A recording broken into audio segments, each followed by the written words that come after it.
네, 이제는 각 과목에 대해서 좀 설명을 하려고 하는데요.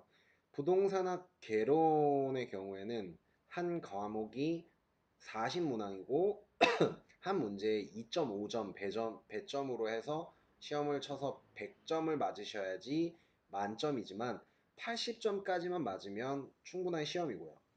내용은 전체적으로 가장 쉬운 과목 중에 하나로 꼽혀요. 그러니까 일반적으로 효자 과목이라고 하거든요. 1차 과목의 효자 과목은 부동산학개론, 2차 과목의 효자 과목은 중개사법 과목이라고 얘기를 하고요. 그리고 부동산학개론 시험의 내용은 전반적으로 금융 내용, 그리고 사회, 경제 내용이 좀 위주로 많이 나와요. 그러니까 수요와 공급에 대해서 이걸 어떻게 해야지 이게 부동산 시장이 형성이 되느냐, 어떻게 성장을 하느냐, 뭐 이런 집이 있으면 그 집이 어떤 사람들이 이 집을 선택을 하느냐. 그러니까 저소득층이 될 수도 있고, 나중에 이 좋은 집들이 나중에 되면 하향 여가가 돼서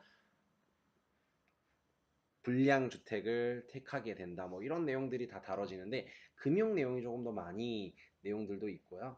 그래서 도움이 된다라고 하면 경제 내용이나 그리고 돈을 빌리는 금융 내용이 많이 알게 되면 좀 접근하기 쉽고 공부하기 쉬우실 거예요. 그래서 이 과목 같은 경우에는 초반에 끝내놓는 게 조금 더 도움이 많이 되고요.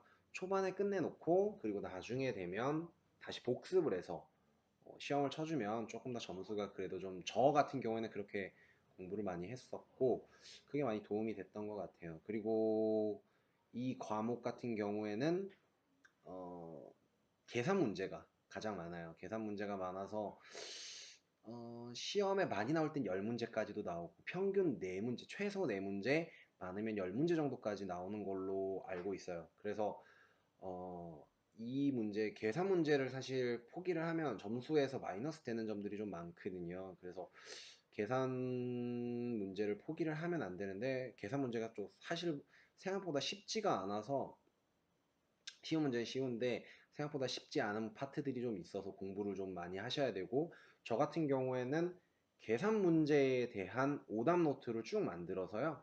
그 문제들을 계속 반복하거나 왜냐하면 계산 문제는 보통 90% 이상이 나왔던 문제들이라고 하더라고요. 그래서 저는 강의를 한 번 제가 들었던 김백준 교수라는 교수님의 강의를 들어보면 그 각 연차별 10년치의 문제를 쭉 계산 문제만 뽑아가지고 카페에다 올려주셔서 저는 그 문제를 출력을 해서 한 두세 번 정도 반복을 하면서 틀리는 게 있는지 틀리는 걸 오답 노트를 만들어서 그 오답 노트만 계속 다시 보고 하는 공부 방법으로 계산 문제들은 제가 이번 지난 시험에서 계산 문제는 좀 계산 문제가 좀 쉽게 나와가지고 계산 문제는 전 문제를 다 맞췄던 걸로 기억을 하고 있어요. 그래서 계산 문제가 좀 많으니까 계산에 좀 약하신 분들에게는 약할 수 있겠지만 계산에 또 강한 수학에 강하신 분들한테는 좀 도움이 많이 되고 쉬울 수 있는 과목이 될 거라고 생각이 되고요. 그리고 이 과목을 적어도 70점 이상을 맞아야지 사실 좀 나중에 민법에서 문제가 어렵더라도 이 점수를 만회할 수 있는 그러니까 민법이 한 50점, 45점을 맞더라도 학개론에서 75점, 70점을 맞는다라고 하면 평균 점수 60점을 넘길 수 있기 때문에 합격할 수 있으니까 그런 점에서 좀 점수를 많이 획득해야 되는 효자 과목 중에 하나라고 보시면 될 것 같고요. 음, 이 공부는 사실 저는 김백준 교수님 강의가 제일 좋은 강의라고 저는 좀 생각이 돼요. 김백준 교수라고 방문각의 그 학개론, 부동산 학개론을 가르치는 교수님이 계신데, 우선은 강의 스타일이 정말 재밌게 하시고요.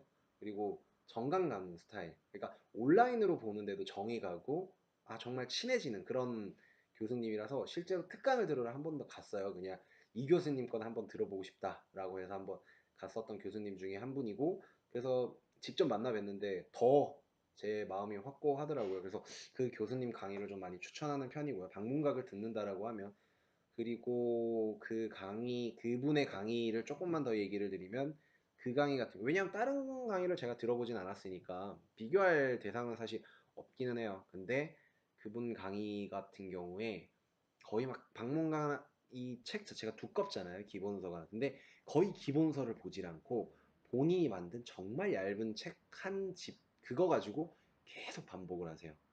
계속 그것만 반복을 하시는데 그게 너무 많이 보니까 정말 이제는 눈에 익고 그냥 보여지는 그런 얇은 종이 그것만 봐도 정말 그냥 교수님도 말씀하시는 게 이 강의는 80점만 맞으려고 하는 강의다 라고 얘기를 하세요.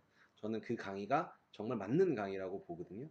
그렇게 많은 방대한 내용을 보는 게 아니고 정말 기본적인 뼈대만 맞춰서 거기서 조금씩 이렇게 살을 붙이는 문제들이 대부분이었기 때문에 그 핵심적인 내용을 이해한다면 암기 위주보다는 이해한다면 상당히 좀 쉽게 풀 수 있는 과목 중에 하나가 학개론 과목이라고 생각이 됩니다. 네, 그렇게 한번 공부를 접근을 해보시고요. 아마 김백준 강의 교수 그리고 이종호 교수님 강의도 제가 들어봤는데 내용 너무 좋아요. 근데 온라인 강의가 있는지 모르겠어요. 찾아가서 듣는 강의라면 이종호 교수님의 강의는 좀 추천을 많이 해볼 만할 것 같아요.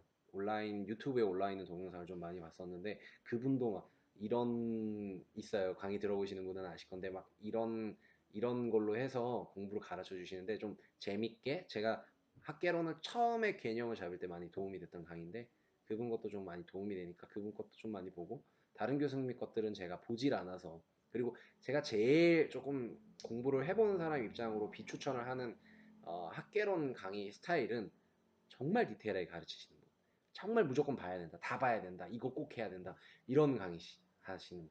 약간 안 나오는 거 정말 안 나오더라고요. 정말 이 부분이 중요합니다. 이 부분은 자주 나왔습니다. 라고 하는 강의들 위주로 그런 분들 위주로 좀 요약을 많이 해주시는 그런 분들 강의로 좀 많이 들어놓으면 도움이 많이 되실 것 같아요. 네.